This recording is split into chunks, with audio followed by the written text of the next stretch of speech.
We're in the third installment of our current series, Bad Girls of the Bible. And if you missed any of this series, I encourage you to catch up on the Meck App or Meck's YouTube channel.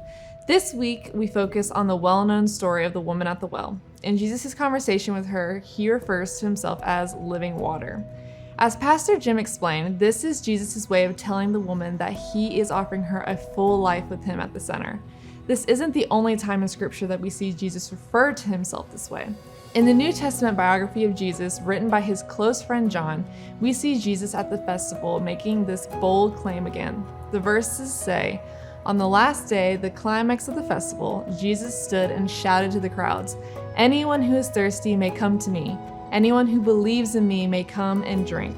For the scriptures declare rivers of living water will flow from his heart.'" A little background for this. The festival taking place here was Sukkot, which concluded in a big procession and frenzy to petition God for the next season's rains. The people would cry out for God to save them with his living water, which, as Pastor Jim mentioned, was a superior water that only God could provide in his creation of rivers, streams, or rain. Now here is Jesus saying again, "I am the living water." He is declaring himself God, and that anyone searching for their souls to be quenched should come his way. There's another place in Scripture where Jesus refers to himself as bread of life. He says, "Then Jesus declared, 'I am the bread of life. Whoever comes to me will never go hungry, and whoever believes in me will never be thirsty.'" These aren't just physical needs Jesus is talking about. This bread and water he offers is soul deep. Jesus tells us again and again that it's me, I am what you're looking for. And yet we often find ourselves searching for wholeness in everything but him. In social media, accomplishment, sex, money, and while these temporarily might feel good, they never last.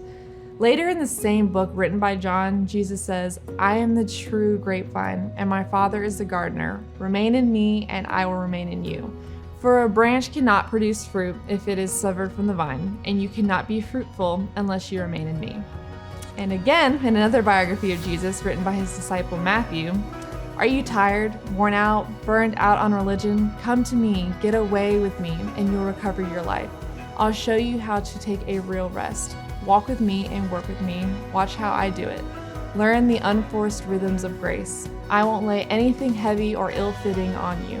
Keep company with me, and you'll learn to live freely and lightly."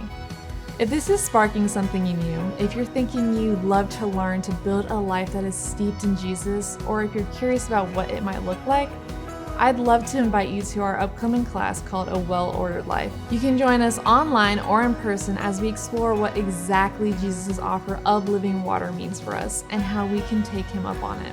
You can find the registration link in the description below, and as with all of our classes in the Meck Institute, it's completely free. Hope to see you there.